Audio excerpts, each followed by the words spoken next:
Hello, dear students. I'm Anuradha, Assistant Professor of English, Department of English, PhD at Krishnamal College for Women, Coimbatore.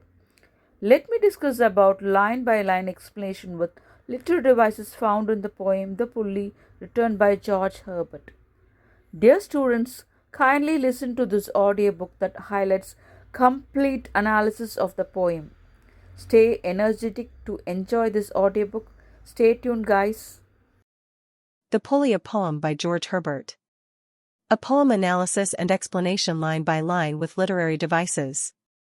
Presented by Ms. R. Anuradha, Assistant Professor of English, Department of English, PSGR Krishnamal College for Women, Coimbatore, Tamil Nadu, India. Read a poem The Pully by George Herbert. When God at first made man, having a glass of blessings standing by, let us, said he, pour on him all we can. Let the world's riches, which dispersed lie, contract into a span. So strength first made a way. Then beauty flowed, then wisdom, honor, pleasure. When almost all was out, God made a stay. Perceiving that, alone of all his treasure, rest in the bottom lay. For if I should, said he, bestow this jewel also on my creature, he would adore my gifts instead of me, and rest in nature, not the God of nature. So both should losers be. Yet let him keep the rest, but keep them with repining restlessness. Let him be rich and weary, that at least, if goodness lead him not, yet weariness may toss him to my breast. Author's note: George Herbert was born in 1593, died in 1633. He was a Welsh-born poet, orator, and priest of the Church of England, known for his devotional poetry, which was published posthumously in the collection The Temple. Educated at Cambridge, he initially pursued a career in public service, attracting the attention of King James I, but later committed himself to the Church. He was ordained in 1630 and served as the rector of Bemerton, a small country parish, where he died of tuberculosis shortly before his 40th birthday.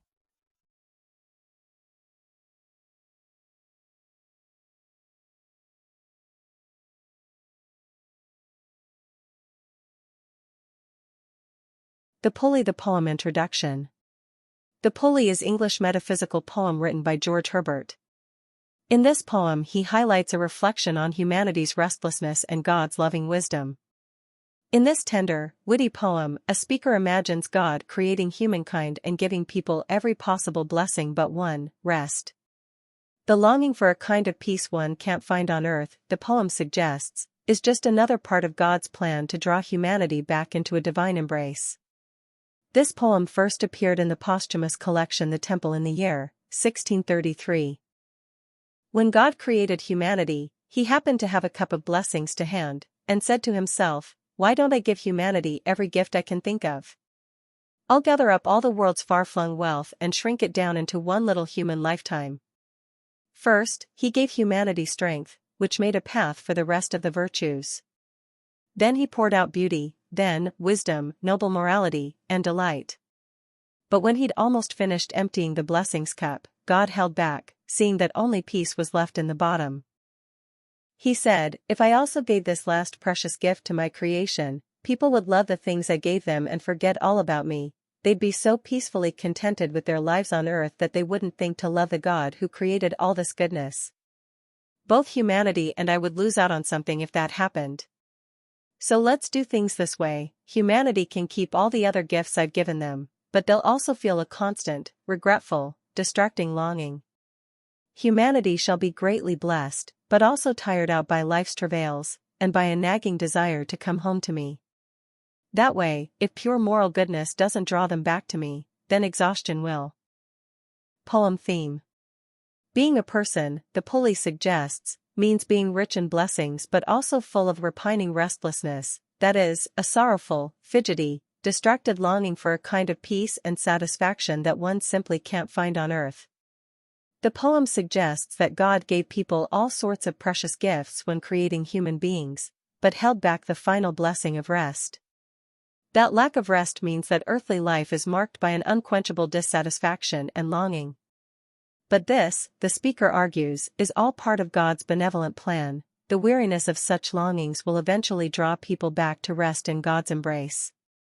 God bestows all kinds of wonderful gifts on man, the speaker observes, from strength to beauty to pleasure, pouring out a bountiful glass of blessings on the work in progress that is humankind. God seems abundantly generous. But God also reserves one final blessing, rest or peace. Line-by-line explanation of the poem. When God at first made man, having a glass of blessing standing by, let us, said he, pour on him all we can. Let the world's riches, which dispersed lie, contract into a span. In these opening lines of the poem, the poet presents an imaginative depiction of God as the creator of mankind. God is portrayed as having a glass of blessings prepared for humans, symbolizing a container filled with various gifts and blessings that he intends to bestow upon them. God, in his benevolence, decides to pour all these blessings upon humanity. He expresses his desire to concentrate all the scattered riches and abundance of the world into a limited measure, represented by the phrase, contract into a span. This signifies that God wants to give humans a condensed and concentrated form of his blessings, filling them with abundant gifts. The lines convey the idea that God, at the very beginning of human creation, intended to bless mankind with an abundance of his divine gifts and favor. The image of the glass of blessings and the pouring of these blessings onto humanity emphasize God's generosity and his desire to bestow all that is good upon his creation. It sets the stage for the rest of the poem, which delves into the concept of withheld rest as a means to draw humans closer to God. The first stanza of the Pully depicts God as a generous, inspired tinkerer improvising the creation of humankind. When God at first made man, the speaker tells readers, God just so happened to have a glass of blessing standing by to pour out on this creation. It sounds rather as if God made a cup of tea, forgot about it, and then rediscovered it. What a stroke of luck. This gently funny moment establishes the poem's attitude toward God. This is a God whose blessings are so abundant that the greatest of them can be poured out without a second thought. Glasses of blessings might be cooling on bookshelves and countertops all over God's studio. The poem even lets readers listen in on God's thought process in the moment of creation. Listen to the anaphora here. Let us, said he, pour on him all we can. Let the world's riches, which dispersed lie, contract into a span. That echoing let might feel familiar to readers who are familiar with the biblical creation story in Genesis, in which God declares, let there be light to bring light into the world. This subtle allusion marries biblical grandeur to the touching image of God as a hobbyist talking to himself over his workbench. But the project God proposes is a spectacular one. In planning to collect all the world's dispersed, or far-flung, riches and shrink them down into a span, God is preparing to condense every. But the project God proposes is a spectacular one. In planning to collect all the world's dispersed, or far-flung, riches and shrink them down into a span, God is preparing to condense every possible blessing into the short span of one human life, a miracle of generosity. This poem's God clearly delights in humanity. Here at the outset of the poem, take a moment to look at the way the stanzas use meter. Each 5-line stanza, or quinton, starts with a short line of iambic trimeter. That is, a line of 3 iambs, metrical feet with a ddum rhythm. When God, at first, made man. Lines could be divided as such: when God. Next iambic as at first. And the next phrase as such made man. Yet, it expands to 3 lines of iambic pentameter, 5 iambs in a row, then, it closes on another line of trimeter. In other words, there's a short-long-short pattern happening here.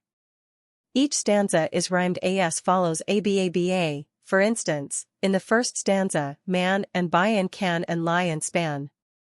The stanza's rhymes thus always end back on an A rhyme, returning to where they began. In both its meter and its rhymes, then, this poem makes a there and back again journey. These patterns will turn out to reflect the poem's philosophy. Perhaps it would not be too big a hint to observe that the poem's title is the Pully, and so far, there are no simple machines in sight. The metaphor of a pulley will become the poem's central conceit. This poem will ask what it is that draws people back to their origins in God. Explanation: these lines describe the moment God created humans. Imagine God has a giant glass overflowing with amazing things, like strength, beauty, wisdom, and all the good stuff in the world. God decides to give humans all these wonderful things. He tells angels to pour on him all we can. God wants to take all the good scattered around the world and give it to humanity. These lines, such as, "So strength first made a way, then beauty flowed, then wisdom, honor, pleasure. When almost all was out, God made a stay, perceiving that alone of all his treasures rest in the bottom lay explanation." When God is filling the glass with all the wonderful things he wants to give humanity, he starts with essential qualities like strength, which helps humans to build and survive. Then, he adds beauty to appreciate the world, wisdom to make good choices, honor to live with integrity, and pleasure to enjoy life. Just as the glass is almost full, God pauses. He realizes there's one more important gift, but it is different. This gift is called rest, a sense of complete peace and satisfaction. He decides to hold on to rest for a bit. In these lines, the poet continues the imagery of God bestowing blessings upon humanity. He describes the sequential order in which these blessings were given. First, strength is mentioned as the initial blessing that God granted to humanity. This strength refers to physical and perhaps spiritual power, providing humans with the ability to endure and overcome challenges. Next, beauty is depicted as flowing to humans after strength. This could be interpreted as the aesthetic beauty that exists in nature, as well as the beauty found in human character and virtues. Following beauty, wisdom, honor, pleasure are mentioned. God grants humans wisdom to understand the world and make informed decisions, honor to uphold moral values and dignity, and pleasure to enjoy the delights and joys of life. However, when it seemed that almost all of God's blessings had been bestowed upon humans, the poem takes a turn. God made a stay, indicating that he paused or withheld something significant. The reason for this pause is explained in the next line. God perceived that rest was the only treasure he had not yet given to humanity. Here, rest has a deeper meaning beyond physical rest or relaxation. It signifies spiritual rest and contentment, the ultimate peace and fulfillment that can only be found in a close and harmonious relationship with God. The poem suggests that God intentionally withheld this rest from humans, realizing that if they were granted everything without experiencing the need for him, they might become too self-reliant and forget their dependence on him. By leaving rest in the bottom, God creates a void or a longing within humans that can only be filled when they turn to him in surrender and seek spiritual rest in his presence. This withholding of rest serves as a reminder that true satisfaction and completeness can only be found in a loving and faithful relationship with God. For if I should, said he, bestow this jewel also on my creature, he would adore my gifts instead of me, and rest in nature, not the God of nature. So both should losers be. Explanation. The God worries that if humans get everything, including perfect peace, they might only love and appreciate the gifts instead of loving God who gave them those gifts. They might get so focused on enjoying life on earth that they forget about God who created it all. In this scenario, both God and humans would lose. God wouldn't receive the love and appreciation he deserves, and humans wouldn't experience the deeper connection with their Creator. So God decides to hold on to rest for now, but keep them with repining restlessness. Let him be rich and weary, that at last, if goodness lead him not, yet weariness may toss him to my breast. Explanation. God gives humanity all the other gifts but not rest. This way, humans will never be completely satisfied. They'll always have a little feeling of wanting more. This feeling of restlessness might make them keep searching for something deeper, something that truly fulfills them. In the end, God hopes that either their good choices or even the tiring struggles of life itself will make them realize that true happiness comes from the God himself, and humanity eventually turns back to him God. Rhyme scheme. The rhyme scheme of the Pully by George Herbert is a BABA for the first 3 stanzas and then changes to a BCBA in the final stanza. Stanza 1. When God at first made man, A, having a glass of blessing standing by, B, let us, said he, pour on him all we can. A, let the world's riches which dispersed lie, B, contract into a span. A, stanza 4, yet let him keep the rest. A, but keep them with repining restlessness. B, let him be rich and weary, that at last, C, if goodness lead him not, yet weariness, B, may toss him to my breast. A. Figure of speech found in the poem as follows. Alliteration is the repetition of consonant sounds at the beginning of words, repining restlessness. Repetition of R for emphasis. Metaphor. A metaphor is a figure of speech that compares two things without using like, or as it suggests, that one thing actually is another, creating a deeper meaning or image. Repetition. Repeating words or phrases over and over again for emphasis. For example, here, the word nature is repeated. And rest in nature, not the God of nature. Inversion. Inversion is a figure of speech where the normal grammatical order of a sentence is rearranged for emphasis or stylistic effect. So both should losers be. The words have been arranged in an inverse manner to add a poetic effect. Correct order. So both should be losers. Imagery. Imagery is a poetic device which creates a vivid picture in the minds of the readers. The glass of blessings. This image helps us visualize God having a tangible storehouse of good things. Paradox. A statement that seems contradictory on the surface but may contain a deeper truth. For example, rich and weary. Appreciation of the poem, The Pully. The Pully, by George Herbert, is a secular poem having hints of religious elements woven into it. The title of the poem is quite justified because just as a pulley lifts up objects to a greater height, God, the Creator too, lifts man towards him through the pulley of restlessness. The rhyme scheme used in the first three stanzas of the poem is a B-A-B-A, while that of the fourth stanza is a B-C-B-A. The poem is beautified using figures of speech such as alliteration, antithesis, climax, consonance, hyperbole, inversion, metaphor, paradox, personification, repetition, synecdoche, and tautology. An example of metaphor from the poem is, bestow this jewel also on my creature, where the gift of rest is indirectly compared to something precious such as a jewel. The theme of the poem revolves around the fact that human beings are bestowed with many gifts by God.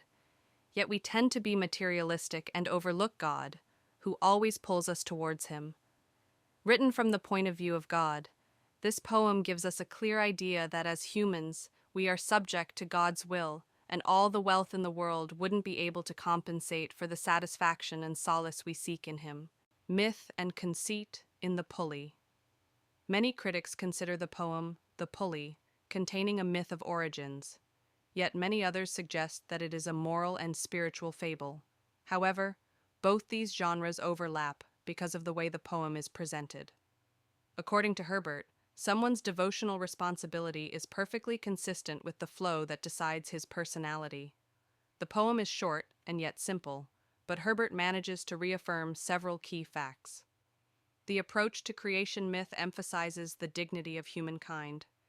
This dignity is bestowed by God, who is always considered to be thoughtful, generous, apart from being kind. In the book of Genesis, the story of creation that we come across says that a spiritual breath raised dusty clay to life, and this living being was Adam. Nevertheless, in Herbert's poem, the creation appears to be even more wonderful because humanity, as well as humankind, is projected as the summation of all the riches that the world possesses. Moreover, God is a being that can easily and cordially communicate with all his creations, living and non-living. Along with this emphasis on the dignity of humankind, there is, however, a carefully drawn difference. Beauty, strength, wisdom, honor along with pleasure are all integral and vital aspects of humankind. Yet, these are not sufficient to guarantee the spiritual health of the people. Only for this purpose, human beings need rest, and this is one quality that God has held back. Thus, the independence of human beings is definitely curtailed. The pulley never ever suggests that humankind is miserably flawed or impotent, or life that we come across in the world of nature is insignificant or useless. Herbert opines that life can, definitely, be rich. Nevertheless, the poem highlights the limitations of human beings and the liabilities that one comes across while undergoing this earthly existence. The Pully is one of those rare poems which are replete with meaning. God is presented as a being who knows everything and has clear knowledge about how eventually life will turn out to be. For if I should, said he, bestow this jewel also on my creature, he would adore my gifts instead of me, and rest in nature, not the God of nature. So both should losers be. Here we see that God is tense that man might prefer to rest in nature while ignoring him completely. God was definitely aware that his treasures would eventually tire man and exhaust him. He desired that man should find true rest only in him. God wanted all of us to rest in him, for he is the only one who is able to give the best while the rest appear desperately seeking comfort. Especially if we consider for 17th century religious poems that were composed by Herbert and his contemporaries. Though the most distinctive feature of this metaphysical poem is the religious tone, it conveys through a secular as well scientific image that not just requires the reader's friendliness with the subject matter, but also expects certain knowledge of some basic laws of physical sciences. Thank you so much for patient listening to this audiobook, and stay tuned till I meet in with another audiobook. Bye bye, take care, have a great day ahead, and see you guys.